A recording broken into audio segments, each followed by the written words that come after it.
Have audio? Yes, I do. Now I do have audio. We'll pump it up a little bit. So, yeah, hello, welcome. Sorry, very, very unorganised tonight. And my standard microphone cable didn't want to work either, so I do apologise for that. Welcome to On Loose Lines. Back for another week. Can have some fun. We've got the new look studio that seems to be working well. Some people seem to be buying into it. We have got a couple other signs. I have got the nutrient sign. I don't know how far up we can get that there, but we've got to be able to plug it in. And hats. The hats I'm going to talk about in a minute because Joe Pace wanted to have a crack at me about the hats going forward on the show as well. So last week, but yeah, we've got some pretty exciting things going on there with the hats, so we want to make sure we give them a mention. Big shout out for the Diamond Creek jacket too. Really do appreciate that. We'll turn this audio up and make sure we're okay. With the hats, so we want to make sure we give them. We're all good. Phil Thurston's, Grant Campbell. Grant, I'll get on to you in a sec. Grant's going to come on. He's going to be one of our special guests, and I'll give him a call in a minute. Real cool story about Surfe La Mer winning at Hamilton the other day. But yeah, a really cool little update, if you like, that did happen there. The one thing I did want to highlight before we got too far into the show, HRV have just announced some major sweeping changes, if you like, to HRV and the industry, and I'm going to read this out. So Harness Racing Victoria has announced cost-saving efficiencies and service deductions as a part of commitment for 2000 to the financial stability by 2027. HRV plans to cut a further $6.6 million from its operations next financial year, which means straight away, which is in addition to the 6.1 already realised financial year. These savings relate directly to HRV services and are geared to maximise returns to the participants. HRV Chief Executive Matt Isaac said today this announcement contained the organisation's restructure, which is focused on implementing the most cost-effective operational model while meeting regulatory and government requirements. The cooling waging market is impacting the revenues on all Australian racing codes, Isaac said. Harness Racing Victoria needs to restructure to remain sustainable to maximise participants' prize money. Government financial support since 2017 has enabled the operating losses to be managed, but new government guidelines require HRV to transition to a surplus as soon as possible. Today's announcements is proportionate, reasonable to help us become an industry that can stand on its own 2 feet. Proposed cost cuttings, the reduction in staff and associated structural efficiencies, costs associated with marketing, media activities, including on Trots Vision, where coverage on country cups and Saturday night broadcasts will be reduced. The Gordon Rothick Medal Industry Night will be a scaled back celebrations. These will be among a number of cost-cutting measures where the priority is streaming operations and maximising efficiencies. HRV's executive met with staff this morning to communicate the proposed organisational reset. These changes don't come without consideration, heartache and challenges, as was the case during last year's announcement. Several talented and passionate HRV staff won't be continuing in their positions, Isaac said. We thank them for their outstanding service in the harness racing industry, and we'll be aware the changes will reduce the service of HRV can provide. Further announcements will be made before the revised budget is implemented from the 1st of July 2024, which is expected to reflect the commitment and financial stability. Any queries about these changes, you can ask HRV at hrv.org.au. So some big news there, $6.6 million in changes, pretty much happening effectively immediately too. So that's going to change it. Again, staff will be affected. There are a lot of people on already. Be interested in people's thoughts. Clyde Little, hello to you, Clyde. Mickey Barbie, Vicky Woodhouse, there's quite a few people watching, and yeah, that's big news for the industry, and it's pretty much where we're at. We need to continue to grow, need to continue to change and evolve, and continue to grow our product. We need to get our product on more eyes. We need to get more people back punting. It's not just a Harness Racing Victorian issue. The issue is on all. I do know the greyhounds are suffering similar fate right as we speak, and everyone is trying the best. At the end of the day, the government is broke. So that makes it very, very hard to be able to continue to ask them for money when, through COVID, effectively, as did most governments, they ran out of money. And so, yeah, it's an unfortunate time. Lockie Cook, hello to you, Lockie. Good to see you finally surface. What a story he was, eh? Jillaby Nitro winning the other night. Great. And before we go any further with any other phone calls or any other chats, well done to the team there at, I don't know actually what they trade as, but the Lees, the Kiang and the Lavar groups, well done to all of those guys. He's a great little story, Lockie, and they've supported him so well, and they got their a bit of fun with the boy on the other night, just gone, and yeah, it was pretty cool. Yep, but that's fine. Rightio, change things up. We better start looking after our sponsors down the bottom. The Winter Woolies, I think it is still open. If not, it's finishing today anyway. But the Winter Woolies, if you want to get involved, give Mark Barton a call on his phone number, which will flow across there in a minute. And yeah, I think there was well over 108 horses as of last week. So I don't know the official number. Bicey might be what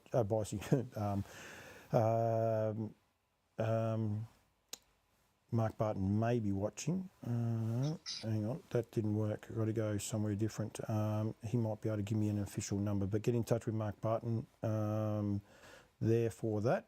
The little brother's wondering what no, don't want you just yet. I've got to get it tuned in. So good evening to you, Scotty Purden. Right, now we're good to go. I just hung up on the brother for a reason. So hopefully he's there now. Gotcha. Yeah, I had to hang up on you, mate. I'm sorry about that. I forgot. All good. Got a little bit caught out. We're changing the website, campbellscomments.com. Go and visit it, but it is going to change very shortly. It's going to be a lot different. Hopefully trying to make it a little bit more of a one-stop shop for a lot of things, all your latest news and updates, but also links to be able to go to directly to other pages as well. So hopefully in the next week or two, we'll be up and going with that. But I do have the little brother on and going from there. Firstly, Greenie, welcome back. Thank you, Paulie. Good to be back. Yeah, you haven't been on for a little while. We've actually got a little bit of a precedence set here at the minute, because my good mate Darren Clayton, who's going to be on in a little while, I don't know if he's watching just yet. Hopefully he is. He was skiting about having his lamb dinner tonight before the show. He's trying to say we should turn it into a cooking show. You've already cooked on this show before. Yeah, I can show Darren up there. Yeah, I think I prepared a beautiful meal for Karen one night whilst doing the show as well. So yeah, multi-talented. I think it was sausages and eggs. I don't think it was a beautiful meal, but anyway, we'll hang on. It was not sausage and eggs. Excuse you. I've lost the name. I got to be able to change the name. So you think it was chicken and bacon or something along those lines? Yeah, but we could have. We might have to have a bit of fun through the winter months. We might have to have a bit of a cooking show where people can send in their videos and things along those lines. I'm just trying to find how to change your bloody name. It should be here somewhere. There it is. And I'll be able to get it now. Yeah, so, no, very good. Mate, sorry? I was just going to say I'm home alone tonight. Karen's at Geelong, but I'll be cooking up some salmon and vegetables when I'm finished. So. Oh, you are on a health nut. Anyone wants to know, he actually ran, Emmy Mazzetti, hello to you. Jeffrey Dixon, hi Paul, go Surfy. And we will touch onto her in a second. He is on a health kick, the young fella. He happened to run Mount Panorama when we were there doing the Bathurst run. Have you recovered from that one? Yeah, well and truly. I've put myself into a little bit more intense training now. So next time we go, hopefully I can actually run the whole way up the hill. I'll admit that I had to stop 2 or 3 times because it's a brutal hill. They have an annual run there every year, and it's called the Mount Panorama Punishment. So it indicates how hard it is. So next year I want to try and make sure I run the whole way. So I've incorporated some hills into my daily training now. So we'll see how we go. Emmy Mazzetti's watching. Trent Mason's watching. Hello to you, Trent. I'm not far off, and I'm going to be over there annoying you very shortly. That part is for sure. And going from there, Granny, we've got a few. Well, we can always just chat about anything. We don't mind to chat, you and I. But we want to highlight something that did happen on Monday, just gone, and I suppose the backstory behind the More Than a Horse, and it's really cool what we've been able to achieve, if you like, through the whole the whole system? Yeah, well, I guess it's a great result in that we probably could have followed a horse that maybe didn't make it to the races, so we maybe got lucky. But yeah, it's to think back of the time when we were deciding that we would retire on a crest of a wave, and it was during COVID, and you sort of reached out that let's try and do something different. So we, you put in place, following the process of everything that went along with pretty much producing a foal and in turn a racehorse. And yeah, it didn't feel like that long ago, but it is when you look back at the timing. 2021. It was like, no, can't be back then, but it was. So yeah. So the backstory of it was through COVID, and I was doing the More Than the Horses, and it was I suppose tricky, if you like, once COVID hit, and my business had to change. But on the crest of a wave, Granny, a horse that yourself and Ken Salmon, it's funny you having salmon, Ken Salmon and a few other people bred and raced, and she was a $100,000 plus winning mare. Basically, you retired her, and we thought, well, we'll do one on her because she was a special mare to all of you guys, wasn't she? Yeah, she was. She was the first foal out of our Surfer Girl, which was a mare that we brought into when she finished racing to try and keep a bit of presence of that Kenny Salmon breed. It had been a very good breed to us here at Great Western for a long time. The mare became available. The syndicate that were racing her didn't want to breed from her.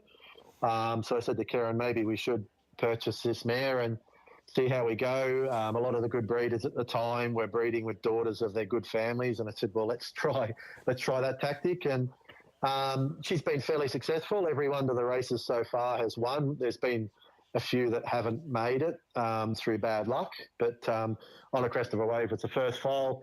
Was obviously a really lovely mare. She had a little issue with brushing her knee, but it never stopped her. She had a magnificent attitude. She just kept going no matter how much she brushed her knee. And yeah, it got to the stage where we had to make a decision. Do we go another 12 months racing, or do we pull the pin now and put her to stud? And at the time, she was having trouble beating and competing against the best mares at the time. And so we made a decision to retire her. And it was a little bit hard because our very last race start was probably one of her best actual runs. I think it was the fastest she personally ever went on a racetrack.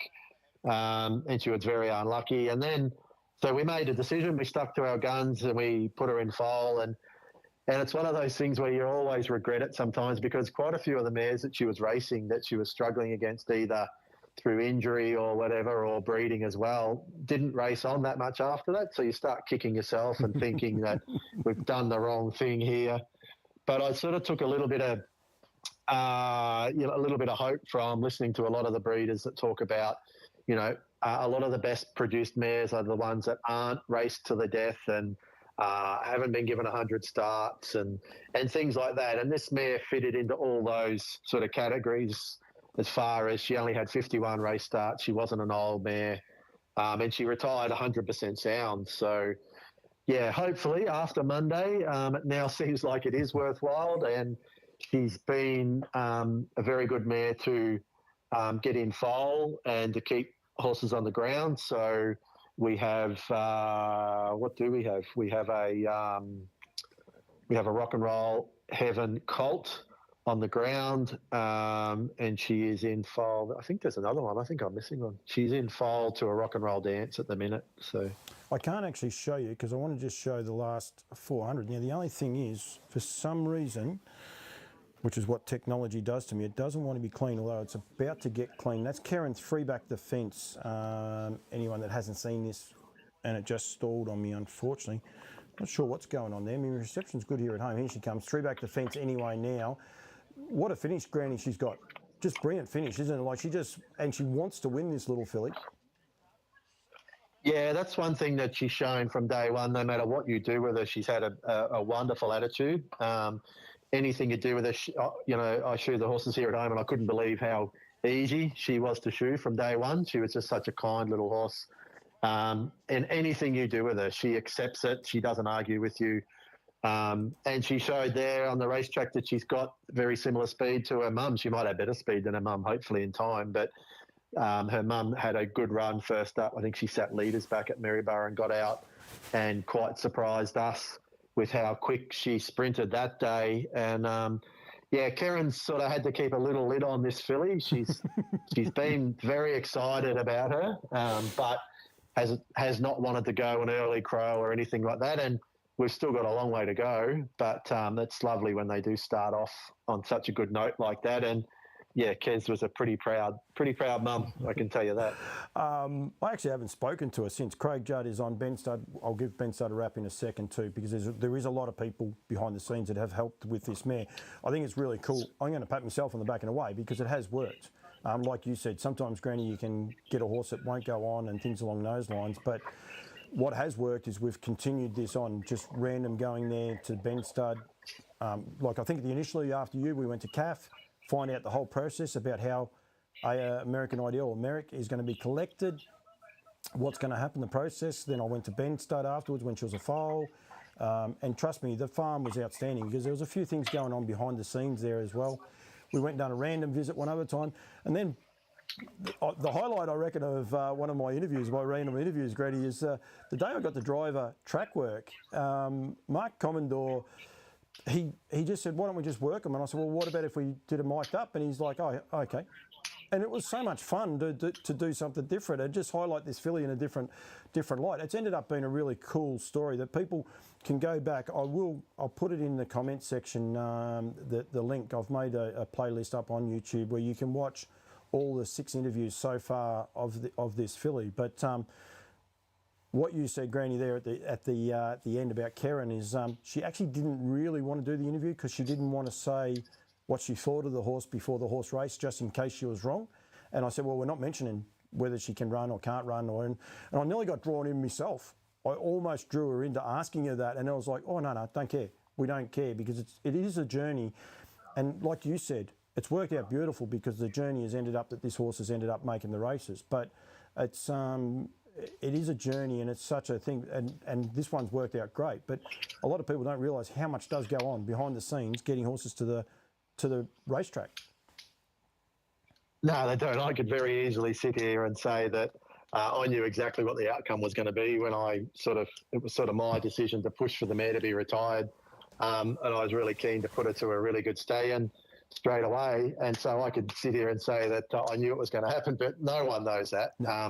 We all know with horses, you can put all the best plans in place and you still don't get a result. But I've got no doubt that, we've had the right people involved. We've tried to tick every box that we can with our Surfer Girl and on a Crest of a Wave. We had breeding analysis done on both of them as to what lines we should be trying to breed to. The Western Hanover line was the most prominent sort of line suggested to us, hence the reason why we followed that with every foal. Obviously, having the mares at Ben Stud is another massive tick. They cannot be looked after any better than what they are there. By Peter and Mark and Craig and all them. Craig's in New South Wales now, but he played a big part in the raising of On a Crest of a Wave. I think he actually broke On a Crest of a Wave. And then, as you know, Mark broke in this filly. So they've done an amazing job with these horses for us. And so it does make the job a lot easier if you're ticking as many boxes as you can along the way with the right people.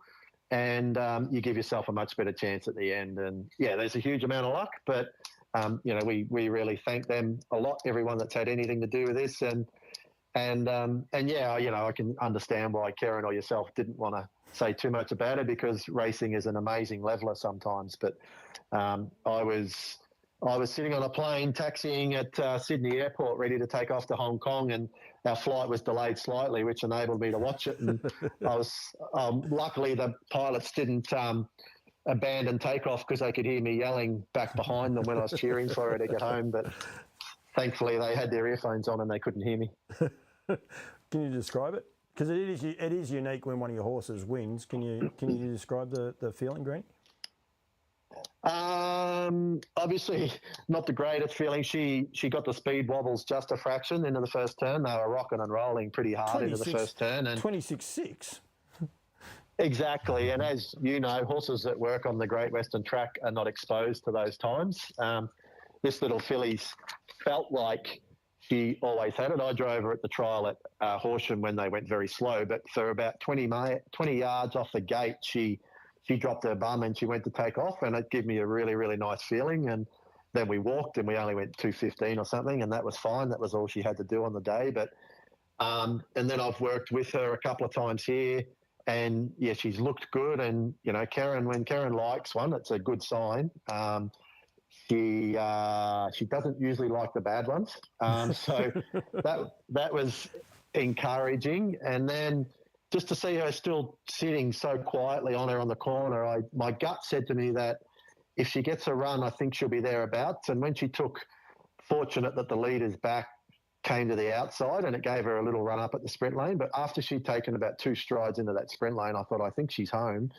And then for her to see her win and pull away like she did, yeah, it was, I'm looking at the result here, and she earned $2,251 for winning it. Now, there were some bonuses and that, which are magnificent, but there was nothing big about the race at all. But at the time, it feels like, one of the biggest races you could win, the feeling that you get inside. So, no, it's great. And even talking to Kez in that last interview, go and watch it, but there is just something, like she's the most winningest female in the world. She's bred winners and all the rest. There's just something unique about breeding your own horse. And look, I think as an industry, I think we definitely undersell it, because, a jockey might be able to breed one and race it, but they can't break them in. They definitely can't train them. I better make sure before I say this, but yeah, she is. K.E. Manning is on the ownership of this horse, so she's been on it the whole trip. Granny, your name's not on there. You better fix that up.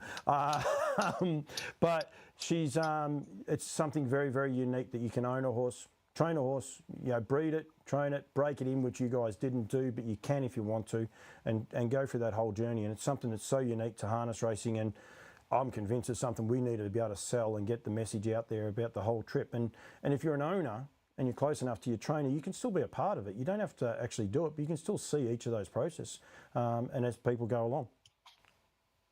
Yeah, you're dead right. If it was something that you could bottle and sell, it'd be priceless, that feeling. I will say Karen doesn't love everything that we've bred. There are some that she doesn't like. There's one here in particular that has got a lot of ability and can run, but she still doesn't really like her. It's actually her auntie, isn't it? Which is quite unique. Yeah, it is. Yeah, she's just got a few mind games, that filly, but hopefully we can work with those and she can put it all together on the racetrack. She has already, but she should be doing it more often. Yep. But Karen there are some that she gets a real soft spot for. She's got her favourite. Well, I wonder if he's still hanging on the favouritism. Veyron's in at Geelong very shortly, in about 5 minutes, and I won't say what I call him, but I get in trouble when I say it. But yeah, she loves him. There's some that she falls in love with, and she's definitely in love with this filly. And yeah, I was talking to Mick Fenico, who helps us out a little bit, and he was saying today that Karen came up and whispered to him there a little while ago that she really likes this filly. And Mick said, "Why are you whispering?" And she said, "Because I don't want her to hear it, just in case I get it wrong." He's no longer favourite. He's $16 now, so he's got right out, Granny. He's not even. I meant Karen's favourite, not the race favourite for tonight. Oh, okay. I was going to say, because he ain't favourite at all. Yeah. He's got right out in the market. No, but it is really cool. And actually, Jess Tubbs and Greg Sugars, they've won with Leonard S. That's another horse I know they have a real soft spot for it. It's actually probably something I should do for the winter months. Just find a few more of these horses that our high price profile people have that they're not necessarily high profile horses, but they're just unique to them for whatever reason it is. Yeah, I think Karen was saying the other day when she won on Like a Wildfire at Melton for Clayton and Emma that apparently he's one of Clayton's favourites, and he's been retired a few times because Clayton wants to look after him, and then he's like, because he loves him so much, he wants to put him back into work, and so he's obviously torn between, he wants to do the right thing by the horse, but he also wants to be around him, and that's what a lot of those horses do for people. They've got plenty of horses in their stable that have won a lot more money and probably bigger races than what Like a Wildfire ever has, but every now and then you get one that you have a soft spot for, and they're very, very hard to say goodbye to. That was, Lane on the Crest of a Wave was a bit like that. She was a beautiful mare to have around, and it was a bit sad to see her go off the stud, but we're now reaping the rewards with her filly. Yeah, and it's an exciting next chapter, and thankfully we've been able to keep her along with it. She's only got the Rock and Roll Heaven Granny. She missed one of those years. I actually had a look there before, and it's only the one Rock and Roll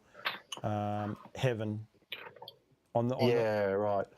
on the update anyway, unless there's an update to happen. But no, 2023, she's had a Rock and Roll Heaven Colt.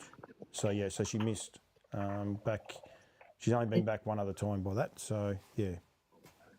Yeah, I think I've just clicked on Surfe La Mer was born on the 7th of December. I think we may have decided to not go back that late and try and get back in a bit earlier, which we've been able to do the last couple of years. So yeah. Yep, October fall. So yeah, definitely made a bit of a difference. To be honest, no, I don't know. Not sure how that works. We won't even worry about that because yep. So it's that part's all good. What's next for the little filly Granny? Nothing picked out just yet. Just let her get through that run, which Karen said she came through it really, really well. So yeah, nothing. There's no big races just at the minute, so we might have to have a look at when they're coming up. Obviously, the Vic Breds and that are later in the year. She's still got a long way to go to be good enough to win one of those. But if she keeps stepping forward in the right direction, we'll try and give her a chance. A good friend who we owned horses for and passed away quite a few years ago, David Ward, always said you can always lower your expectations, but you can't always sort of go higher. So you might as well aim high and come down if you need to. But if you aim low, you'll never ever reach the heights. So let's see what happens over the next few months. And and look forward to what we get out of the mare going forward. We spoke earlier, and we've been able to secure one of American Ideal's final services for the season coming, which is really exciting. I'd spoken to Mark Hughes about that quite a few months ago when Karen was quite keen on this filly.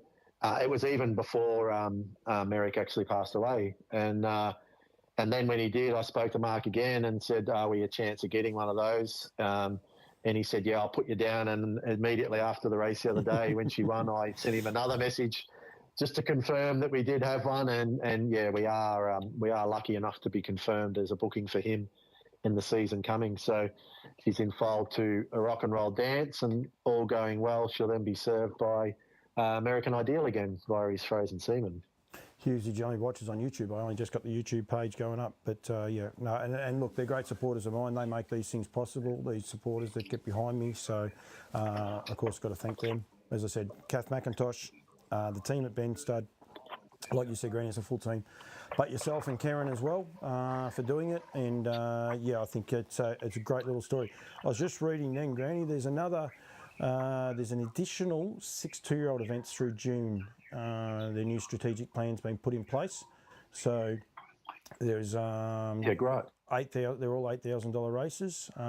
Cranbourne, Geelong, Bendigo, Horsham, Bendigo, and 2 at Mildura, actually, and 2 at Cranbourne. So I've got that wrong. So there must be 10 additional 2-year-old races through the month of June. It's interesting, Cranbourne Harness Racing Club are following me, or watching me. So, which is good to see. I'm not sure who that is, but that's on top of the Sapling Stakes, and then a couple of other races as well programmed at Shepparton and Ballarat, $10,000 races. So there is a little bit on offer. So you never know, you might be able to find something. Yeah, that's.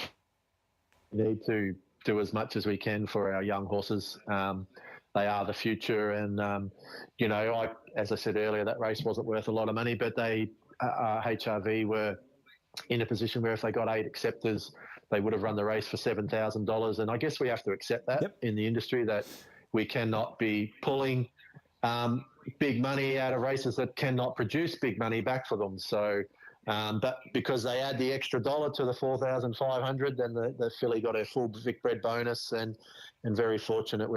Karen was paid up for the Victorian Harness Racing Sports Club membership. So there was quite a few extras on the day, which was great. And yeah, I think as you would know, you follow New Zealand a lot. New Zealand have gone pretty hard at pushing 2-year-old racing. And from what I can see, the tiny little bit that I see, it appears as though it's actually working. They appear as though they're getting quite good noms for a lot of their 2-year-old races, and they're putting on very good money for them. So they should. And and I think it should only hold them in good stead, and hopefully that's what we can produce and follow.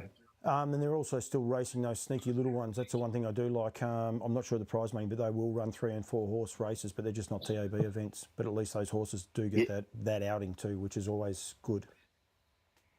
Exactly, that's what they need. If there's not enough acceptors for a proper race, the horse still needs the experience to go to the races and learn and strengthen, and they're giving them the chance to do that. So let's hope. Obviously, tough times ahead with the announcements and all that with the industry, but participants can only do what they can do, and if it's put on, they'll be there.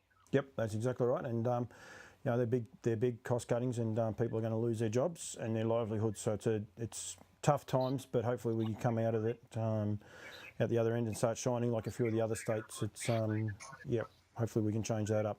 Grant, thank you. Should get you in. I might have to. We might even do a live cooking show. No, I can't. You're a reception. Oh no, you got. Yeah, no, we might be able to do a live cooking show one day from there on Loose Lines live from your kitchen. All right, I'll have to. Might have to do a roast pork or something maybe to really show off filet or something like that. Yeah, I can't eat it, but that's okay. Reese's Bellatrain guitar is actually watching. Hello to you, Reese. Not sure who the hell that is. Peter Ramirio is watching. Pete, come down. I tell you what, he won more raffle tickets the other day than anyone I know. That's for sure. Omal Retreat. That's down in the bottom of the south in New Zealand, Granny. I know where that one is as well. Laura Smith. She's a Kiwi. Geez, we've got a few Kiwis actually on at the minute. So Murray Little. Quite a few people. But anyway, very good. Grant, thank you. Really do appreciate it. I think well done to yourself and Karen above everyone else. Thanks for sharing the experience. And I did say to Kezi I wouldn't be doing another one until she wins the Into Dominion, but I think we'll have to do at least one more. But I think we'll do a few more. So just keep following her progress, mate. I think it's great for the industry. Yeah, thank you. And thank you very much to you, Polly, for what you've done. And you've got it out there, and it's turned out to be a good story. And as I said earlier, thank you to everyone along the way, Ben Stud. Obviously Woodlands, although we paid them for the service fee, probably shouldn't be thanking Husey too much, but anyway, maybe he can shout a beer next time. I think he had a dollar each way on the filly, so it must be his shout for a beer. But no, it's been great, and it's great to have a stalwart of an owner like Ken Salmon still involved and still very, very heavily interested in the horses. Can Nelly tell you his dress code too? No matter what the temperature was, he was in shorts. So, but anyway, that's a worry. He's a brave man. Yeah, it is a worry. Brad Steele's there watching, and a few others. Brad will be waiting for Darren Clayton to come on, but I just got to give him time to finish his meal. Brad, he had to have a meal, but we're going to do some updates with the big winter carnival, and looking very, very exciting. Grant, thank you as always, and we'll call on you a bit more often from time to time, but really appreciate it. Thanks, man. Oh, good. Thank you. Lost my phone. I couldn't tell you where the phone was to hang up. See you, buddy. Bye, mate. There we have the little brother. As I said, it's a great little story that we were lucky enough to capture. And I will put it into the comment section. So if you're waiting for it, once the show finishes tonight, I'll put a link to the comment section for the media player, so you can go to YouTube and be able to watch it if you're on YouTube. Just go to More Than a Horse, it is. And then On the Crest of a Wave, actually, is a whole lot. Joe Pace had a crack at me saying he could have more hats than me. I've got to give this hat, actually, we might even put this hat on, actually, now that we've done the More Than a Horse, because Brooke, I forgot Brookie's last name all of a sudden. Someone else has been wearing my hat, clearly. But Brooke, from down in Tasmania, sent me this hat a while ago, and I couldn't find it. So I'm going to keep highlighting all the hats that I get sent to me. That one is actually the old but new Woodlands hat. They've gone back to the same one with the little epaulets along the side. So any new hats are going to get promoted and got out there now. Brookie and family have got their own fish and chip shop out there. So make sure you go and, if you're in Tassie, go down to Launceston and visit that fish and chip shop there for sure. Cam Bray's watching. It's over there, Cam, and I can't get it, the NZB one. Oh, I've got the old one. I got the old hat, but I do have the Karaka one. I've been wearing it all week, but I can see it from here. And one of the reasons I didn't have a microphone is because I'm trying to go cordless, but didn't quite work there. While Cam is on there, we will whack that one up with the NZB weanling sales starting, it's on Thursday, the 23rd of May at Karaka. One thing Cam said to me today, don't hold out. If you're coming across bookings are essential at the Hilton. So make sure if you want to stay on the complex, you book and you'll get a rebate. I believe Cam might tell me yes, no, or maybe on that. Yeah, we'll do this. We'll actually do this. We'll throw him under the bus for a second. Bang. Hopefully he answers. We'll just see. He might not answer because I threw his hat away. Cambray speaking. Please leave a message and I'll get back. No, he didn't want to talk to me. That's okay. But yeah, so please, if you are going to stay there at the Hilton, make sure you get in touch with them and book early. But yeah, sale starts 12 o'clock. Horses will be arriving from Tuesday, Wednesday. They'll all be there. There'll be parades going forward as well, plus plenty of other stuff happening along the way. But then the sale is on the 23rd, Thursday the 23rd, and then Roe Cup and Auckland Cup night are on the Friday night after, where Just Believe will be stepping out as well. And I had the little thing going underneath there before with Rasta Trotters. Well done to those guys as well. Breeding both feature races over the weekend with I'm Ready Jet taking out the MacArthur Mile in Menangle. What a brilliant night it was there. And then Just Believe, of course, over in Tasmania, taking out the Peter Brecken trot as well in brilliant fashion, and he's going to be there for the Roe Cup. So, yep, so brilliantly done by the team at Harassed Trotters. But, yeah, the NZB Weanling sales is on. Right, let's see if we can't get the great man. He was trying to have a late dinner, so I thought I'd give him a bit of time and go from there. But he could be under a bit of trouble. Always fun when you ring him. I think I told him I'd be live when I ring him. Hello. Darren, how are you, my friend? Yeah, very good. Thank you. How are you? Very well. Have you finished tea? Just putting the puppy to sleep. Oh, you got that part? Have you got that part under control? You got a fair bit going on there. Oh, I got it all happening here. Got it all happening. It's just the professional operator that I am. Is the puppy okay? Unfortunately, the puppy had a bit of a mishap, but the puppy is on the improve. He's good. He's good. He's got his pole or 4 screws and the rod sticking out of his leg. So Anyone wondering? Unfortunately, Darren got a new puppy dog, and only a couple of days in, and he snaps the leg. Yeah. So not quite as expensive as a horse breaking its leg, but certainly not cheap, that's for sure. No, very good. I'm bringing out the big guns now. Telling Joe Page about Joe Pace, sorry, how many hats I might have got for the week. I actually got a special edition stuff come from the team at Diamond Creek over in North America. So I thought I'd better wear it, Darren, and get it out there. It's the jacket's sensational. Got the hat, got a Cannibal hat, got a Confederate hat as well. So yeah, it was a bit of Christmas actually that whole day, and even got another of the Grins hats, United Champions ones up there.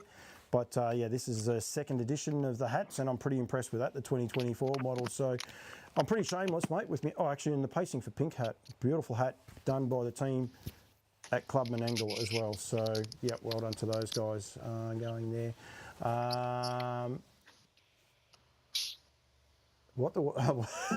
Sorry, it's actually quite funny because I said about Pete Ramirio winning a lot of things. His wife came down, Georgina, and she went back with a wireless keyboard. He had no idea what a wireless keyboard was for. I could believe that actually. So there'd be no problems. There'd be a lot of trotting people that wouldn't know what they're all about, mate. Well, I'd imagine so. They'd be. Well, I struggle at times. I've got a wired one because my wireless one keeps cutting out. So to avoid that issue, you just put the wire in. That's a lot safer. That's what I've done. This mouse here, so you can't quite see it, unfortunately. Yeah, you can, because I always grab the wrong mouse at the wrong time. So you have one plugged into the computer, it's easy, just follow the cord back and you know which one it is. So you're pretty good to go there. Mate, lots going on in up in Queensland at the minute, and there's going to be plenty more happening going forward. I'm just trying to get the Creeks website up and going now. Are you excited? It's your first time in the helm, sort of this far out, leading the charge. Yeah, it's certainly, it's one of those things that you sort of tend to blink and it's upon you. Well, when you're in there trying to get different things sorted and under control, there's that many little fires going on around the place that need attention. So, yeah, it's interesting. We've sort of started.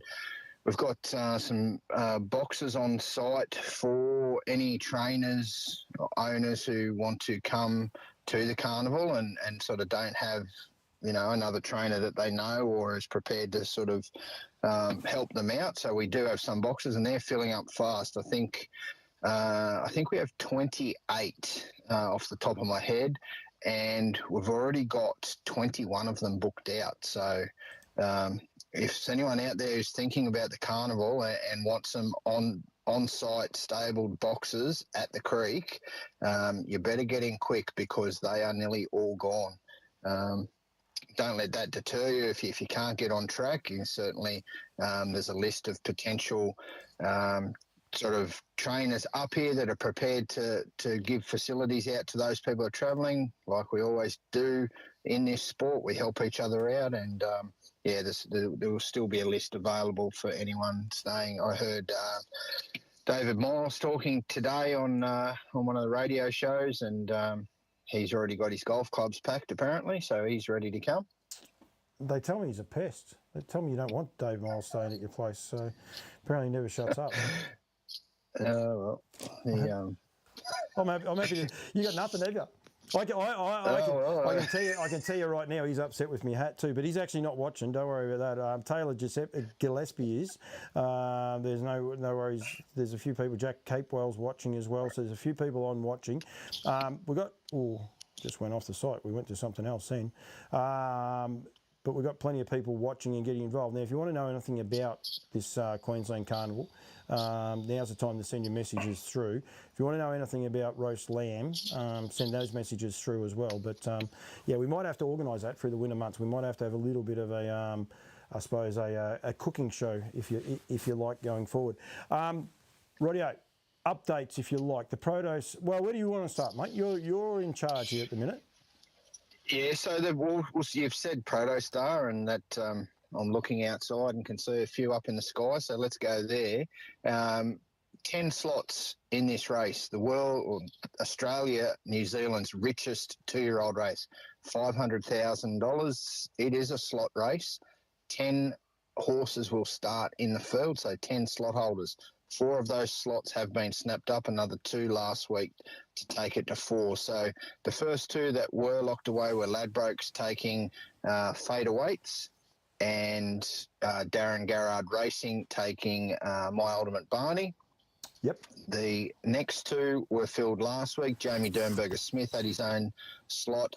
The Highlight Reel will be racing under his banner. And the 4th one was Bittersweet, the unbeaten filly for Brad Hewitt, won the Gold Tiara last start. She has the Goose Dolphin stables. The Goadsbys have taken her option, and she will race for them for Phil and Denise Thurston under the Goose Dolphin banner for the slot race. So 4 down. I can confirm that negotiations are nearly complete for a New Zealand horse to race in one of the slots. A New Zealand 2-year-old? A New Zealand 2-year-old, yes. So watch this space on that one for one of the Queensland owners. Now, while details of the slot auction have not been released for next year, it will be very similar to what was held this year, and that's 2 slots held by Ladbrokes as the main sponsor. There was then 5, I think it was. Anyway, there was a split basically to Queensland interests only, and then the remainder was an open ballot. It might have been 4 for Queensland.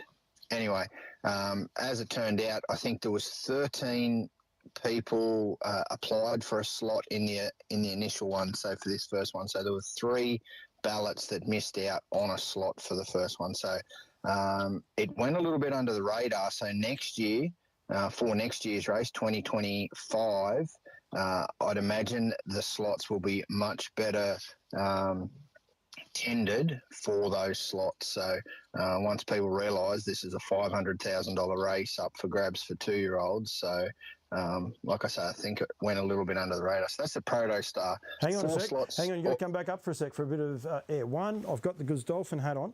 You can see it there. Right. I got into trouble last week from Goods because I had the wrong one. I didn't realise he'd sent me 2, and one was a bit small, and he was upset because I'd said his hat was too small. This hat is this hat here is outstanding.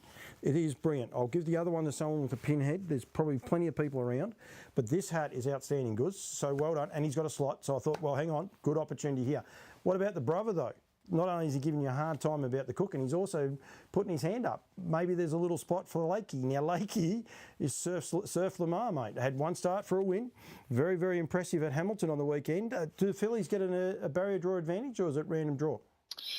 No, they don't. So that could be one thing that is looked at when it's reviewed after the initial edition. But I do know a couple of people have said that they won't even look at a filly if there's no advantage for them in the draw. So, we'll take all feedback on board with Racing Queensland, obviously, as well, and see where that pans out. I'll question that because I reckon one of the horses from New Zealand might be a filly off the North Island, just saying. But anyway, it'd be interesting to see. So, yep. Anyway, that's all right. That's it's good. It's good for the chatter too. That's the one thing about it. So there's only 4 slots being filled. A drive-by for Racing Queensland.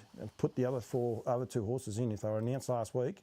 I'll get the page back up, but yeah, they should be there so everyone can see them and do them. It's not a graphic. It's actually just a couple of slot holders there. So they've only got the 2 in there at the minute, Fader Waits and My Ultimate Barney. So it'd be nice if they could put a few others in there. So, but anyway. Yeah, certainly. That's okay. Drive-by. I've got to keep everyone honest from time to time.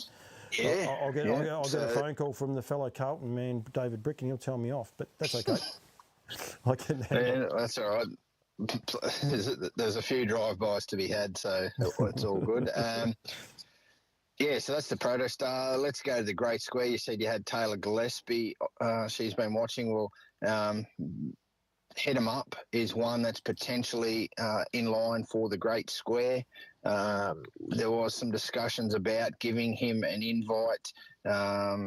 Invites were just put on the coolers for until after this week's New South Wales Derby. So that's shaping as a New South Wales Trotters Derby. It's shaping as a great race. So we'll be keeping our eyes on that and the performances that come from that. Unfortunately, Head 'em Up has not drawn that well, but he's a...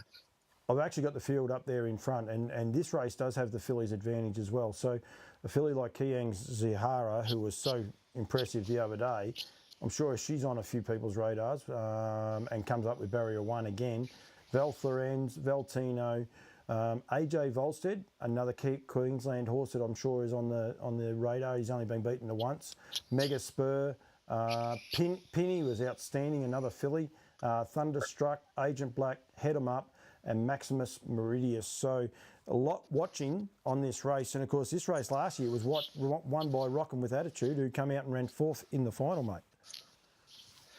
Yeah, yep. And we'll see her again. She's already got her invite for 2024. So hence Miles packing the golf clubs. So we've got that. So Head 'em Ups.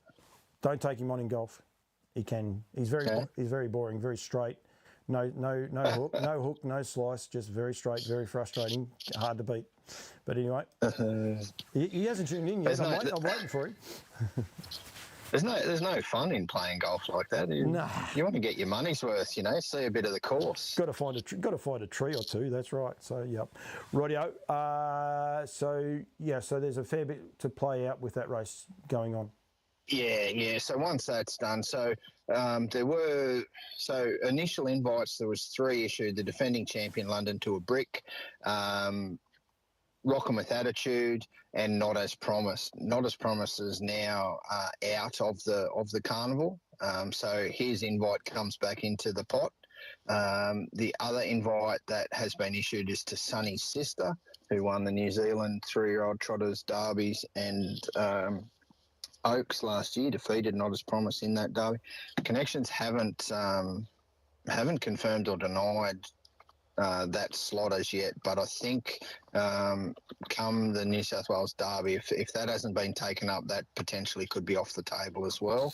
I wouldn't be surprised, Darren, sorry to cut in there, but I was talking to obviously Bet and Win, which you'll touch on in a sec. Dave Miles is watching. Yep. Someone's tipped Milesy off, that's for sure. I wouldn't be so sure. There could be flight issues that might be a little bit of a sticking point there for the guys on the South Island. They're going to have to go to the North Island, then to Sydney, and then to truck up. So that might be one of the issues. I know David and Stace are still coming with Bet and Win. But yeah, that may be a little bit of a sticking point without knowing officially. Yeah, that's certainly the case. I know the IRT people have been in close contact, confirming the different pieces that they have. Yep. And in order and where they're sort of trying to get things sorted.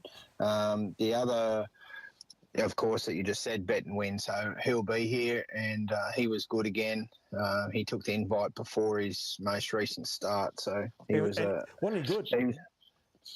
Yes, very good. And I was taken by that second win. So the first up win was good, but that second up win was certainly a lot sharper, I thought. So that's good. We'll get to see him over here regardless of those flight issues, which is great. So the Great Square, a lot hinging on this week. Just a little side note to that, Richard Cole, one of the men behind IRT, is actually an owner of Bet and Win. So if there's any person that could get a direct flight, he'll be the man. And it don't look like he can do it. So there's a little bit going on there, that's for sure. Yeah, well, hopefully, maybe we can get him on the payroll and try and get that flight, and we can get maybe fill the flight. That'd be great. There's some nice horses down south. David Miles is asking, is his ears burning? They're big enough, so they probably are. So. I have to take my little thing down. I have to take your name down. I'll take your name that. I still got that other one. I don't know what that one is. I've got a black square, but just showing Milesy all my new hats that have arrived this week. So, yeah. So, anyway. Because he fancies himself as a hat man as well. Sorry, mate. Keep going. I'm good at distracting. Yeah, you're right. Well, while we're talking about that, we haven't officially announced it, but I proofed the artwork today. So there will be a golf day as part of the festivities and the carnival. So the Monday before the Black Safake, it will double a golf day, as we've had previous years.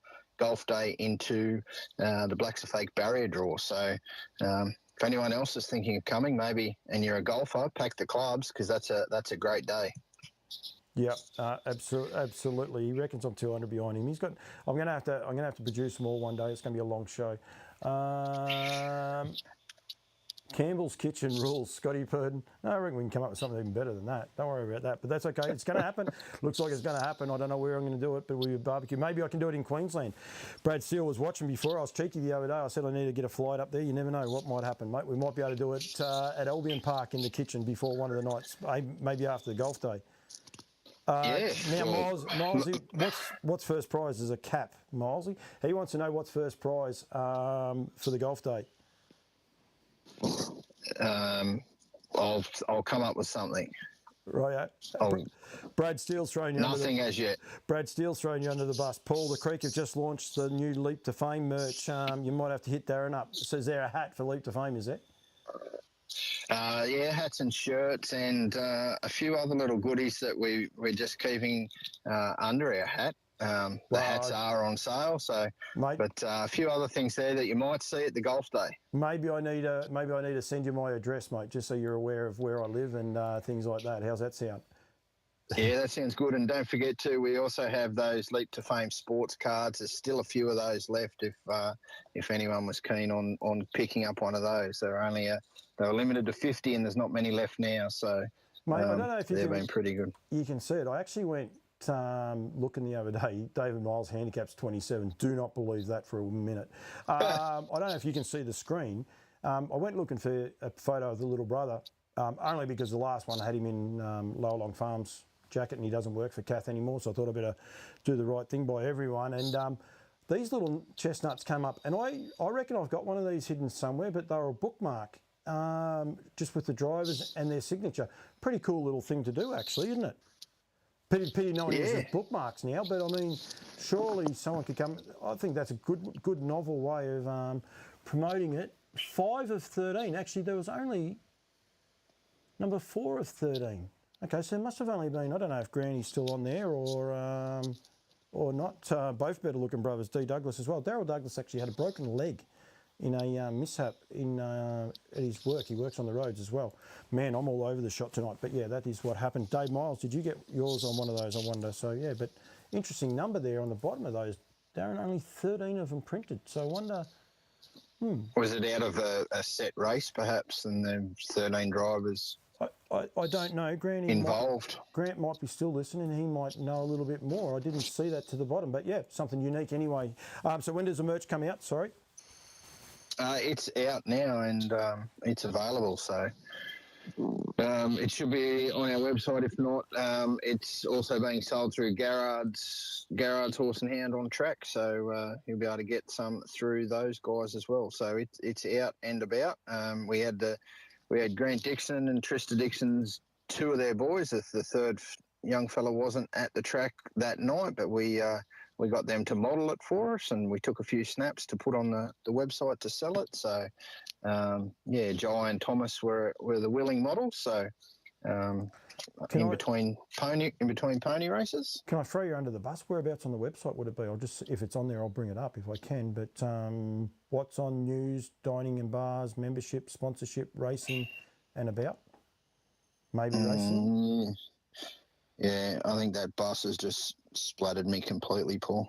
Sorry, mate. I just thought, if it is there, I could highlight it while I've got you on, but it might not be on just yet by the looks. So, yeah. That was one thing that I haven't been part of, so that would be why. Leave it with me. I'll find it, and while we keep talking, and I'll let you know. No, good as gold. I just can't see it on the website there, but keep your eye on it. And the Creek is a great website, keeps everything up to date as well. So you can get plenty of other stuff there as well. So don't worry about that. The Creek and the Creek Facebook page as well. So Granny can't help either. I'd say he didn't know about it. No, not me. I was in the Kelvin D Miles. I was in the Calvin Klein catalogue. Seriously, can you put that on his form when he rocks up to the golf course on a handicap of 4? Make sure you just sit that across there as well. Do not fall for that 27, Darren. I'm telling you, it's no good at all. Anyway, right back. Come on, Brad Steele's watching. He's thinking, no, this is on loose lines. Who cares? It does go all over the shot, but we want to get the message out there for everything that's going on in Queensland. Where are we up to next, my friend? Where we're so the Rising Sun, we're still looking at a few more invites there. Extreme C, Captain's Knock, while they haven't been invited, Extreme C is going around in that championship race at Menangle. Brad Hewitt has confirmed he's bringing a large team up. Of course, he'll have Bittersweet now they're in that Protostar, so he's bringing a big team. So if he were to not get an invite, there's 8 invites potentially to be handed out. That would leave space for 4 just off nominations to get in the field. You'd expect Extreme C would probably get in that field without too much trouble anyway. So, but we're keeping an eye on him through this current series there. Those already invited, Frankie Ferocious, Jason Grimson, he will be coming before the end of the month with a team of 10. He's booked 10 stables, so he'll be up at the Creek. Frankie Ferocious is part of that, and he was one of the original invitees for the Rising Sun. The Lost Storm for Emma Stewart, Clayton Tonkin is one of those invites as well. So they'll be there, and Merlin for the Barry Purdon, and Sooner the Better. They've both accepted their invites. Don't Stop Dreaming was invited but has declined. He will not be coming for the carnival. So that's the Rising Sun, but we'll keep an eye on that because there's some 3-year-old potential performers out of last week, including Very Pretty. I know that we have had some discussions between Racing Queensland and the Creek. We're pretty keen on inviting Very Pretty. We're just waiting for some feedback from Emma Stewart just as to where that might head. Potentially, Very Pretty will be coming for the carnival, but perhaps not the Rising Sun, just the Oaks only. But, of course, we'll wait and see how she gets back and settles back in after that run. Did they do that? They did that a couple of years ago as well, I think, didn't they? Was it Ladies in Red? I think maybe they chose to step away from that race and just stay in their own age group. So I'm pretty sure it was done 2 years ago. The Lost Storm they kept out, and he obliterated them in the Derby. Yeah, so that was last year, wasn't it? Yep, that was last year. Yeah. Ladies in Red, she won it the year she went in it. But she was a 4-year-old that year, and I don't think it's been going that long since. So, Chupika Lodge, none of the Kiwis are watching me there. There's some chance, I think, is there not with the Purden Phelan team on the North Island, you might get more than just Merlin coming either as well. I think there's a potential of a few to come, is there not? Well, the way Max Shard's going, you'd expect him to potentially and Crystal, get a start. I don't think Crystal will be complaining against that either. She'll be up. So, yeah. Incidentally, Max Shard actually owns a track record at the Creek, so he can get around there, no worries. What a revelation he is, hey? He's just 9-year-old, and just don't worry about you 4 or 5-year-olds. Just leave it to us old boys. David Miles doesn't like my baby blue hat on. I can change. I'll put the I'll put this one on. This is a good hat. I'll leave the Diamond Creek baby blue in the front, but that's okay. Don't worry, Milesy, I'm going okay. So this is of course the Grins. So he won't have one of these ones either, but that's all right. Rightio, next. So the Golden Girl, that's potentially shaping as a cracking race. So Jack Trainer, he's coming. He's confirmed that he will be here. Of course, he's a trainer of Artie's Express. Yep. There's that many good Arties going at the moment. I get confused. There's Artie's Express, Artie's Flash up here for Chantel and Pete. There's Artie's by the Seaside over in the west. Both owned by the same gentleman too. So Mike Trinet, a Canadian, which is great for our industry to have a Canadian investment. Canadian car salesman. Yes, goes okay, I think too. So goes okay picking horses too, because I think Artie by the Seaside was 1,500 from the weanling sales, and Artie's Express, Cam was on there before, but it was a Gavel House graduate, but not a lot of money either, and bought it and sent it to Stonewall as well. So can definitely find a bargain, that's for sure. Yeah, so Artie's Express will be coming. So she's got the Golden Girl, and that Emma Stewart's already outlined that could potentially be Ladies in Red's final race. So that could be a mouth-watering rematch from that QE2 mile from the weekend. So we've got that, and wasn't too bad a race. Wasn't too bad a race, was it, the other night? No, they got into it, and they were stuck out wide, and Luke his horse not to be denied, she was got caught out there and gave a cover to Artie's Express, but still to peel off 3-wide cover the trip and run down Ladies in Red like that. That was super impressive. So. It still turns out to be a bargain, but it was 30,500. Maybe not quite the pocket change of Artie's by the Seaside. So, it was a little bit cheaper than that. I think I'm suffering from your thing, getting too many of them mixed up. But he's got a nice bunch of horses. So it is exciting too, though. When you watch that racing on Saturday night, I'm sure you guys were tuned in. You had some good racing yourselves, actually, as well going on there. I want to touch on one of those races, but you must have been watching from afar and thinking, geez, this is shaping in to be a ripping carnival. You're going to have a few fall over, but, at the end of the day, it's still pretty exciting for you guys up there at the Creek. Yeah, it certainly is. And while you're mentioning our news when you're going through our website, the news there, I just threw a story up there today, just sort of going through, and every Wednesday we'll be putting it up, just sort of outlining horses' performances around the country across in New Zealand of potential carnival attendees, basically. And when you go through the list, and when I was sort of going through and writing it up, it's like, wow, how good is this carnival actually going to be? So you talk about one of the local performances, Whisper a Secret. He was huge on Saturday night.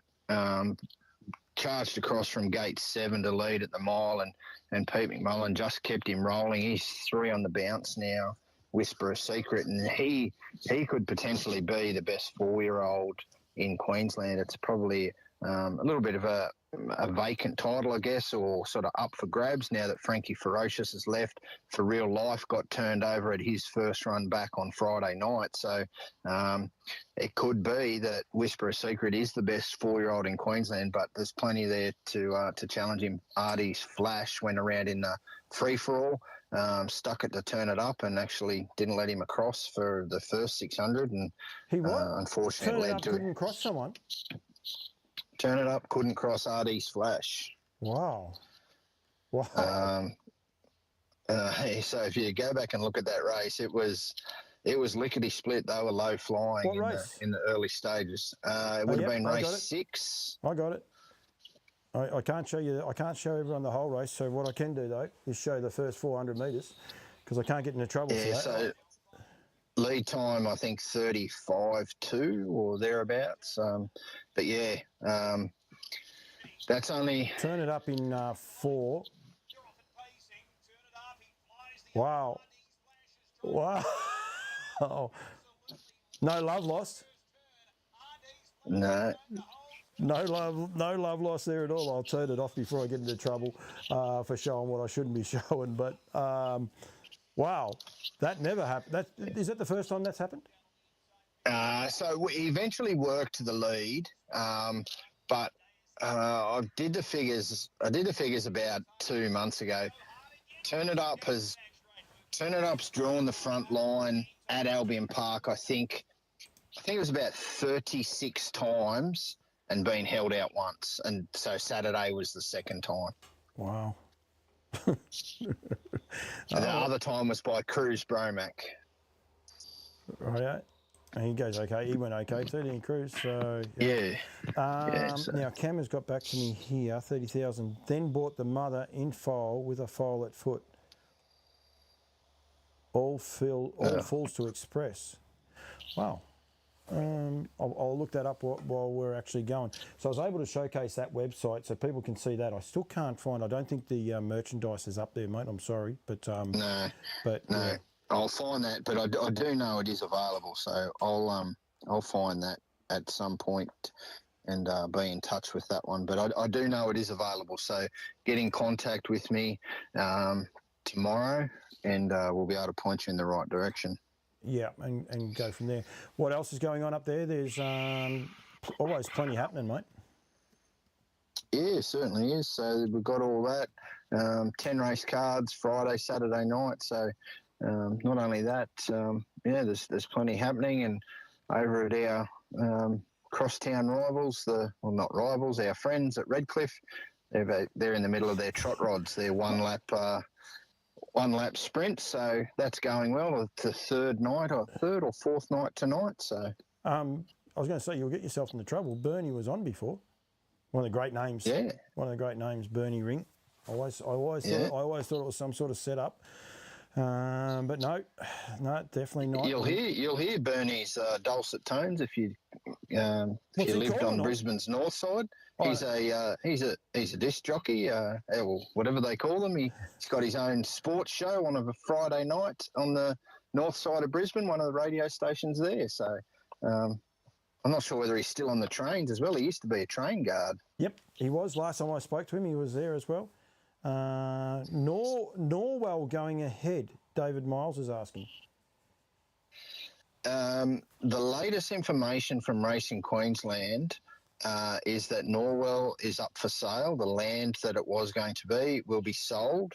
The money from that sale, Jason Scott was heard on Radio Tab interview. I'm not sure whether it was this morning or yesterday. Might have been yesterday. Said that land will be put up for sale. The money of the sale will be returned to the harness industry in some way to find stabling for not necessarily a training facility, but stabling. So I'm not sure what that means or where that heads. But reading into that, it would suggest that the creek will stay once the greyhounds vacate early next year, early 2025. That venue will become solely a harness racing venue. That's exciting. It is. So there's plenty to work through there. And I think the biggest upside of that is the fact that the venue becomes available to harness racing 7 days a week.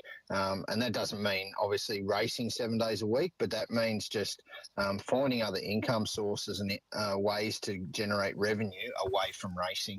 Yeah, absolutely, and I think that's very, very exciting to do those sorts of look at different things. But yeah, I think the one thing I'll say, and I'm sure there'll be a few harness people who attest to this, when you move out, you lose a lot.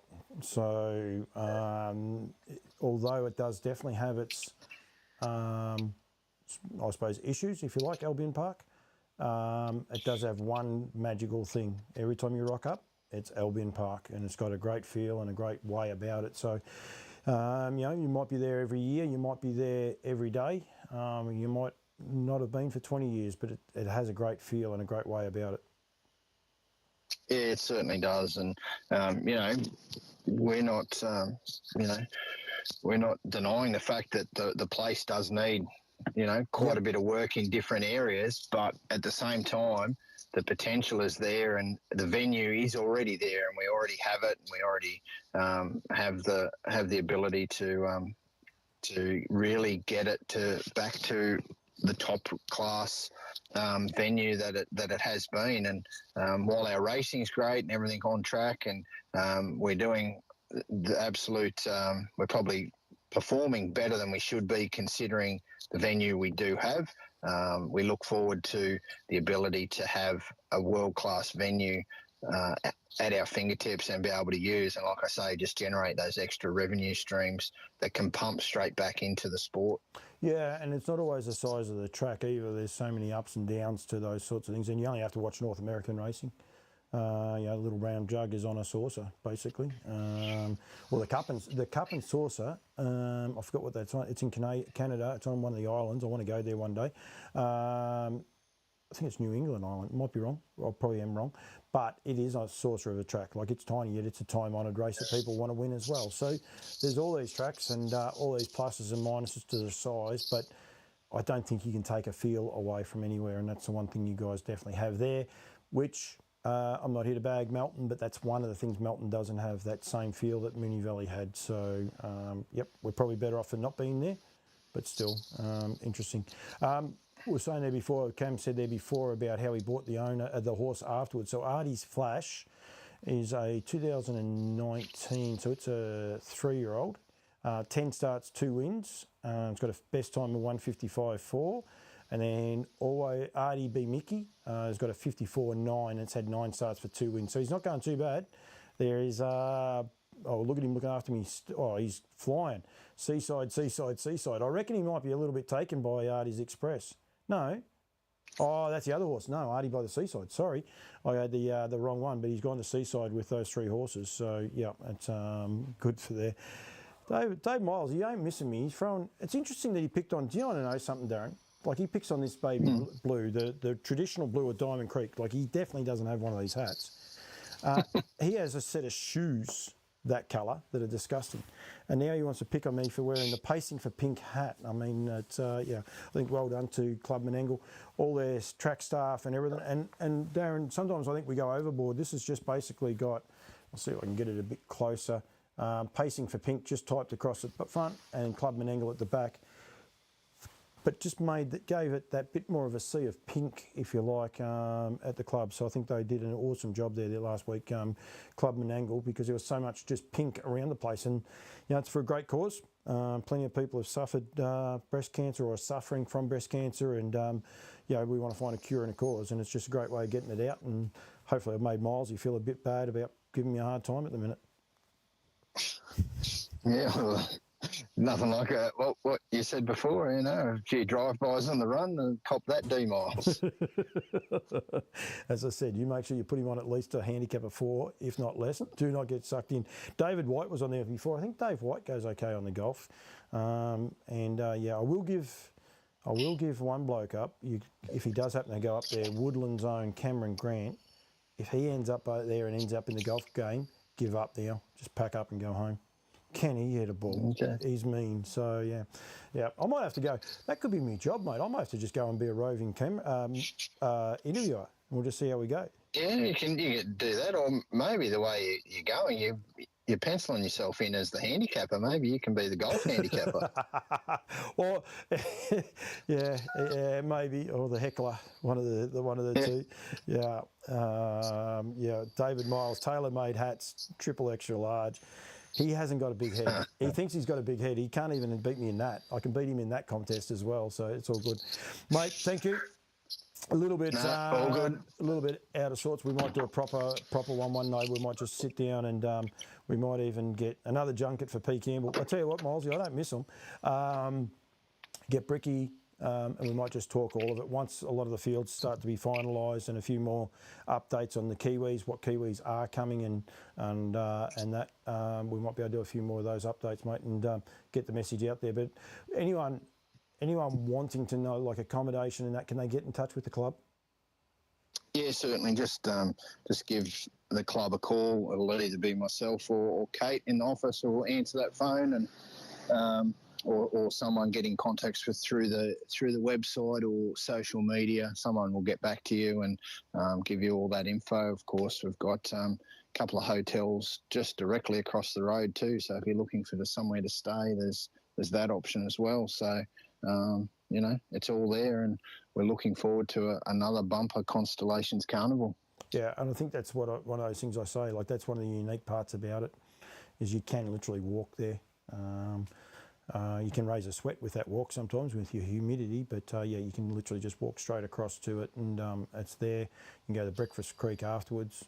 It's got so many upsides to it. It's just it's a great place to be a part of, I reckon. And winter time in Queensland, there could be worse places to be, D Miles, that's for sure. Well, I don't know what you call this weather right now, but I've just been sitting in my car for a bit of quietness. I've just got out of the car. I'm standing here in shorts and a T-shirt, and I'm raising a sweat. Mate, if anyone's wondering why I look like I'm jiggling, it's just trying to stay warm, that's all. And don't worry, D Miles, he's actually given me a drive-by. Thank God for D Clayton. He's made this episode. In where he is, mate, he will be freezing. He'd have the heater blaring. He'd have everything going, so don't worry about that at all. Mate, thank you. Really do appreciate it. It's a great carnival. We want to keep promoting these and all carnivals going forward. And he just said he'll be there in 6 weeks, and then he deleted it. I wonder why he deleted it. Anyway, the random things that D Miles can do. I don't know if I want to call him up. The show's gone long enough. I'm better off leaving him to go for a while. But mate, thank you very much, and we'll look forward to keeping update. Make sure everyone watches the New South Wales Derby there with a lot of interest, because there's plenty of interest going in there. As I said, Rockin' With Attitude was able to pull it off last year. One of those little years last year, and you think, it might not happen again, and then you see a horse like Kiang Sahara, what she did. She's probably good enough to beat the boys, which would really open up a lot of things in Queensland as well for you guys. Yeah, certainly. Well, 3-year-old fillies having their third start as a trotter and running their last quarter at the end of 2300 in sub 27, that's unheard of. Yeah, and looked to be easing down on the line like it was ridiculous. But anyway, it was a good night of racing, great night of racing, and all eyes will start heading towards Queensland. But you got to watch the New Zealand races. There's plenty to watch. I actually had you got out of your car. I feel bad for you. You got out of your car, but Zachy Butcher, I did an interview with Zach the other day, and he's looking forward to taking Merlin there, which is exciting as well. So we need that. Don't forget that you'll be running the Mount with me next year. Maybe you need to do the video of that. I'm in all sorts there. Oaks and Derby on the same night in Queensland. D Miles is not happy, mate. In the trial, Yeah. that could have been a change up from last year, but I wasn't aware of that. I thought it didn't change. Yeah. I'll look into that one. Very I'll good. look into that one. All right, But we might bring that the up. Mount Panorama or another mount. Yeah, Mount Punishment. Grant ran it this year, and he reckons I'm running it next year. I keep saying I'm going to start running. I'm going to start running. Every day goes by, and I haven't started getting back into it. But anyway, I'll have to try. We could maybe make that a harness event for a bit of comedy relief. See how many people can actually run it. Yeah, I'd be in for that. I don't mind a little gallop here and there. Have you ran the Mount? Are we talking Mount Panorama? Yep. Yeah, I ran it. It'll be a while ago now, but I used to run it every year. It was called King of the Mountain there when I was a young tacker. So. No, it's changed to Mount Punishment now, or I think Grant found it on, it might be a Strava race or something. But there's a race now called Mount Punishment. So yeah. Yeah, right. Okay. Well, no, back when I was a Bethurstian, it was the King of the Mountain. Looks like I better start getting myself fit now, because I did say I would do it with him, so I better start. Better get across to New Zealand, do a few runs through Auckland, and get myself going. And otherwise, I'm going to be in a lot of trouble, mate. Thank you. Go back to your puppy dog. Thank you very much, and we'll be in touch. Sounds good, mate. Thank you. We had Darren Clayton there, and thank you very much to Darren, and plenty of excitement happening with the Queensland racing going forward. Obviously, Dave Miles might have found a little of an anomaly going forward for the Queensland Carnival. I might get him on next week. It's too late. The show can't. I can't do it, but I am actually going to do it. There are people watching. We'll just see what he's up to. He's going to have some words of wisdom, no doubt. Oh no, that's right. He's changed his bloody name. All these things that update. I don't know if I'm the only person that has it, but when your phone automatically updates, it can throw you a curveball big time. So David Brick, there's another one. Had him in as Bricky.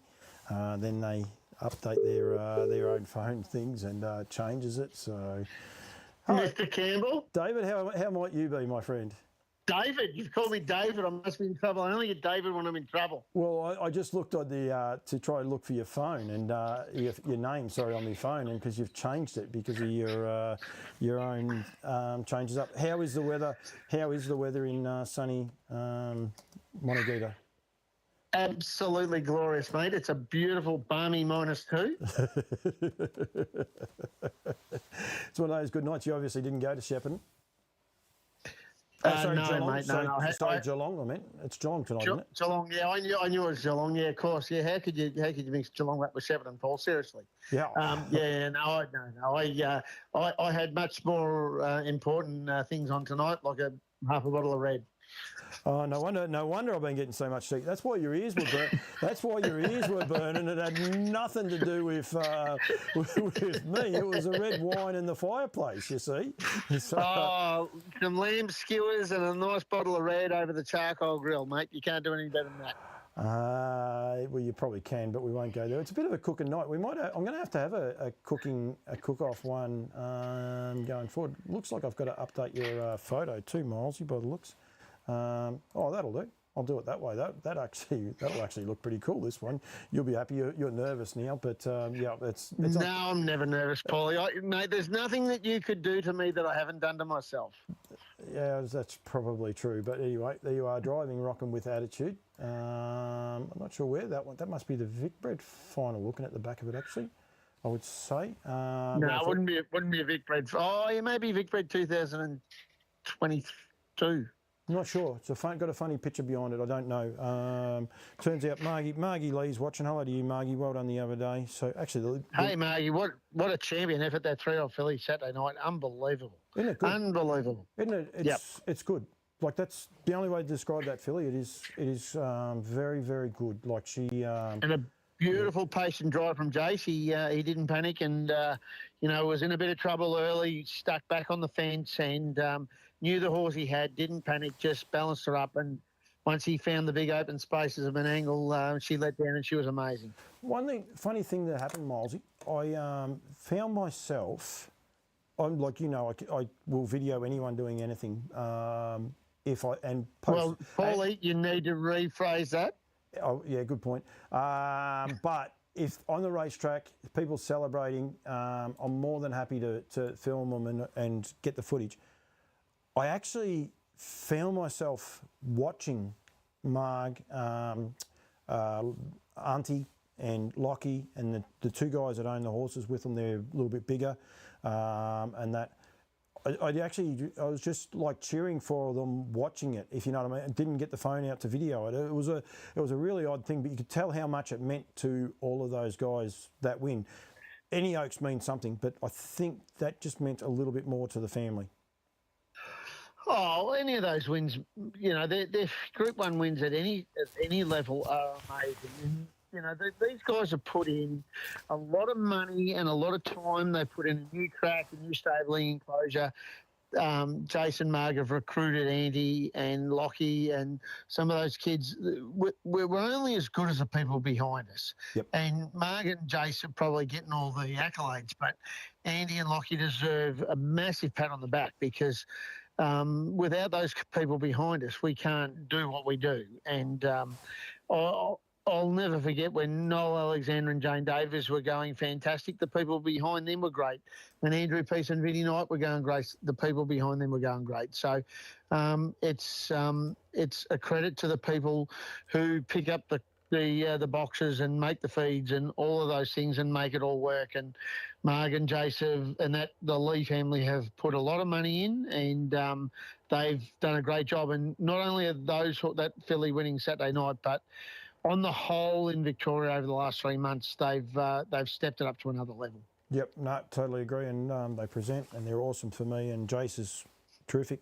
He always gives me an interview and gives plenty of insight. They did say Lockie was going to misbehave.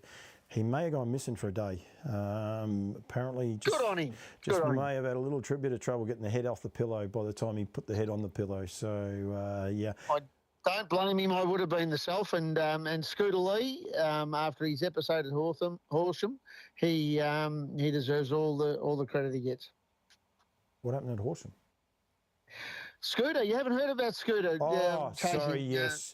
Yes, I do. Now I do. I was like, I've missed something here. But, yeah, no, definitely because the horse getting away. And a lovely lady said to him, here, jump on this. And, it wasn't fast enough, but he overtook a few people, he said. So, yeah. The first thing he's ridden in a long while that wasn't fast enough, that's for sure. Dichotomy wins tonight. Of course it does. Another of the Aldebaran Eagles. Does a good job, Aldebaran Eagle, doesn't he? Or did. Goes okay, Aldebaran Eagle. He's got a couple of handy ones. I'm not sure that you remember the names of all of them, Paul, but there's a couple. I've said her name 3 times. Don't worry about that. and Brookie's commented, she said, nice hat. I told Brooke I'd lost this hat, the best seafood in Launceston. Don't you worry about that. But Brookie Hammond, this one's not. This is actually the Brooklyn Page bloodstock hat. And turned out, Brooke, the wife may have put it in a safe spot, which is never any good for me. So, yep, I found it the other day, and I did. I'll blame the wife trick, Paulie. That never goes down well, mate. Well, don't worry. You'll pay for that later on. Hey, Milesy, it gets worse. Don't worry about that. I forgot Brooks' surname at the start of the show. And I was just in a whole... forget Brookie's surname? Yep, the greatest Uber driver in Tassie, and I forgot her surname. So I was in all sorts of trouble. Don't worry about Uber driver. Brookie and her dad John, they put on the best seafood that you've ever seen. Look for the big anchor. Look for the giant anchor in the middle of Launceston as you drive through, and you won't miss it. So, there you go. Yeah, know that as well. Right, mate, what else is going... Oh, Jet Turnbull. Hang on a second. What's he up to? I went on Jet... Jetty's tuned in. No, he's not. No, we went on Jet Watch last week. He's on 97. So he's on... How's that? In 10 months of driving, he's now driven 97 winners. So that's that's what happens when you're 40 kilos ringing wet. Hang on, he's driven 98. Oh, he's off again. 1, 2. Yeah, so he's driven 98 winners. Well, no. So he must be on 99. He actually must be sitting on 99. Because this, would you say it wouldn't update on the night, Dave? It can't have, because he's driven 2 and he was on 96. So he must be sitting on 99 wins now. Just an amazing effort, isn't it? Like, I know what you're saying. He's ringing wet. There is nothing to the young man. Do you remember those days, Paulie, when we were 50 kilos and horses just ran for us? How good was that? Mate, I was never 50 kilos. I can promise you that much. Your head weighs more than 50 kilos, Paul. Exactly. I cannot. You were 47 kilos when you were born. 43 of it was your head. Brooke Hammond, thanks for the plug, you two. Almost a free feed. I'll give you almost. Don't you worry about that. Jesus. It'll be almost a drive-by next time. I think the young man is sitting on 99 wins now, which is just an amazing effort. And he's got to sit around to the last race tonight at 20 past 9. He's driving one for Michael Zurab. Zurab? Yeah, Michael Zurab. So he's driving one for Zurab, yeah. So he's got to drive one for him. He's already driven one for him tonight and one for David Mickliffe. So mighty effort for the young man, and it's brilliant. He's going to be a future star. He's been grounded in the right way, that's for sure. And, it's pretty exciting for the young man. Oh, they're not allowed to get a big head down in the lagoon because Stevie and AD in his day would have pulled that back in really quickly. Jet tells me Amanda's the best. Amanda will bring him back in pretty quickly. So, yeah, I'm glad I looked that up, actually. So, yeah, so my gut tells me that he must be sitting on 99 now because he's on 97. He was on 96 last week. It says he's on 97, so they can't have added it up. Hang on. No, they have added it up by the looks because today's the 8th. So the second one hasn't gone in there yet. Okay, so the second today's Mate's Day, Paulie. May the 8th, Mate's Day. Mate's Day. What about Mate's Day? What about get in with the Kiwis? I got in a bus with the Kiwis. This is random, this show. Tune in if you want, and if you don't want, that's okay. Get in with the Manhattan boys on their courtesy bus to go to Menangle the other night. And I said, it's Star Wars Day. They said, it's what? I said, it's Star Wars Day. What do you mean? I said, May the 4th. And they're like, we don't get it. Seriously, they did not get it. May the 4th be with you. I had to go and tell them the whole thing, and they couldn't. I then realised that New Zealand will get it in about 25 years when the first episode of Star Wars comes out. Well, I did ask them that. I got into trouble for that too. So, yeah. Luckily, I've got some lovely Kiwi mates, but geez, they're a bit slow on the old uptake. I was in the front seat, and don't worry, you reckon they weren't in for a party? I saw them going at 12 o'clock. Come on, Paulie, we're going into the city. No, Paulie's not going into the city. Paulie's more than happy to get a couple of hours sleep and go home. So, you're soft, Paulie. You're soft, mate. The first bloke trying to coax me in was Bob Butt. You don't need to say too much more. Pizza box boy, Bobby Butt. He's a nice, innocent fella.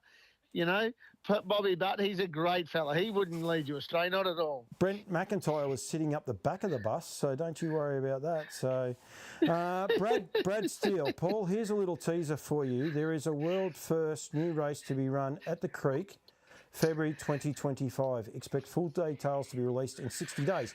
That's not you can't do that. You can't do that, Bradley. Come on, Bradley. You can't do that. Right, well, might have actually, I was thinking this today. Next week's show. Is there a race, Milesy, that you always wanted to win that's no longer on the calendar? Because it come up... Oh, it's no longer on the calendar. Yeah, wow. So the Bendigo Guineas was always one of those races. It was run through the Bendigo Cup time, and I know I ran 2 seconds in it, and I was always a race I wanted to try and win. So these names have disappeared. So the Bendigo Guineas is gone. And there was always, but I think they're still on the card, the 2 Horsham races. Was it the Horsham Derby? They were races. I know Johnny Keldo made a bit of a name from. Yeah, it might be before your time, but there was. So they're not. Freckle will be lovely. Freckle will be rapt to hear you say that he's before my time. Oh, I'm sure. I'm going to use that this week. I'm going to use that this week. There's nothing wrong with that. Johnny and I are both before your time. We're obviously a lot more older, a lot more mature, so don't worry about that. I love you, Paulie. You don't need to say that to me, but I love you right at this point in time. You are 1 year behind me, maybe 2. Yeah, 2, I think. I got 2 on you, but Freckles only got about 3, and if he's before my time, he's not going to like that. You're being nice there. Johnny's got more than 3 on you. No, I don't think so. Freckles the same age as Papa, didn't he? Yeah, so you must be the same age as me if you're going there. I'm 50. No, I'm 51, nearly 52. You're not 50 yet, are you? I love you, Paulie. You're a good fella. Yeah, I must look good for my age because I'm well and truly over 50. Are you 52 yet? 50, no, I'm 51 and a half, Paul. Geez, we're both about the same time. By the time I do Yeah, I that, know. time I do that announcement for Brad Steele, it'll be the time that I'll be. So to answer your question, is there a race that's not on the calendar that I don't? Geez, I don't know. Well, that's next week's show. That'll be next week's show. Next week's show. Yeah, Right, yeah. I've got a week to think about it, and yeah, I don't know what it's going to be. Jaden Fenwick. I'm not sure who Jaden Fenwick is, but he put this one in last week, and he's come up again with it as well. How's your mate Ben Yole? Anyone's entitled to say whatever they like, Jaden, but I'm not sure exactly what you're insinuating or not. But I appreciate you coming on the show. But I think that's in the hands of the guys in Tassie and going from there. So anyway, obviously, yeah, we can't comment on it because of legal reasons. Isn't that right, Paulie?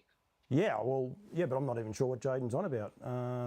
I've interviewed Ben a couple of times, and that's it. So yeah, he was a licensed person when I did it. So both well past expiry tonight. Granny's telling us we've done enough, which is unlike Grano to be the voice of reason.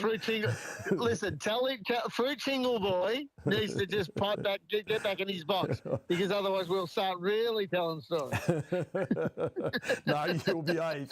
You will behave. Don't you worry about that. I know how to hit the end button, so it's all good as well.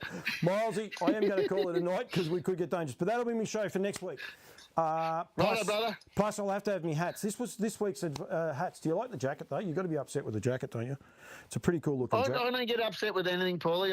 I don't get clothing envy. I really don't. The dribble is hat envy. The dribble is drowning, is what Grato's come back with you. So that's he's going for that. Right, the race that you wanted to win that's no longer on the calendar. That'll be next week's show. We'll start it off from there from the start. But Milesy, thank you. Good on you, brother. Scotty Purdon was happy. I might have you on next week. We'll just see how we're going. I'll give you the heads up. All right, mate. All right, mate. Thank you very much. David Cheers, Miles, mate. David Miles tuning in there. So, yep, tune in next week. So, thank you very much to all of my sponsors as well. NZB Standardbred, of course, the weanling sale is on at Karaka this May the 23rd, not that far away, actually. Granny Hunter Cup as a stand, right? You can bring that up next week. May the 23rd, and don't forget Road Cup the next night. So when you go to New Zealand, make a weekend of it. Stay at the Hilton at Karaka. Contact the team at NZB Standardbred for all the information there. Barrastock, of course, feeding the champions. This is the latest feed is Furlong, feeding champions like Just Believe and the entire team. There at Lara J Farms, getting in trouble for a second, but also Alabar Farms and Lower Long Farms as well, all support and feed Barrastock feeds. Harassed Trotters, of course, breeding winners, changing the breed with the Trotters. Last week alone bred I'm Ready, Jet and Just Believe, the two feature winners. They also had the horse that won the last, whose name's just escaped me as well. So breed changes, Yabby Dam Farms and Harassed Trotters. Go to Harassed Trotters. Oh, Brad Steele, the Eldorado, Smile Mile. Eldorado, yeah, wow. Next week's show, Bradley. We'll get everyone involved. That could be a bit of fun there. Go to harassedtrotters.com.au for all the information, of course, breeding champions and sponsors of the Great Square coming up in Queensland very, very shortly as well. So going from there, Nutrien with the Winter Woolies sale. It has closed, I believe, today.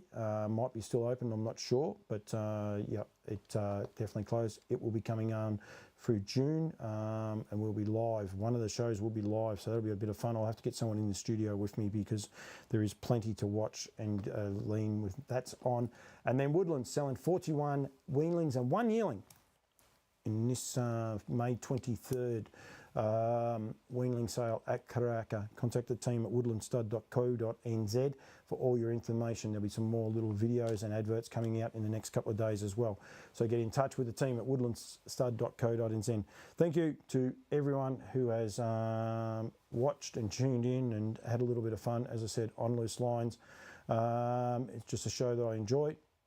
they'd like to have a little bit of fun with promoting harness racing and getting the message out there, because there was some business news at the start of it. But yeah, thank you very much to Darren Clayton and Grant Campbell. I'll put the link to the More Than a Horse in the comments once I get off here. But yeah, thank you very much to everyone that's tuned into the show. And yeah, we'll see you all next Wednesday for On Loose Lines Live.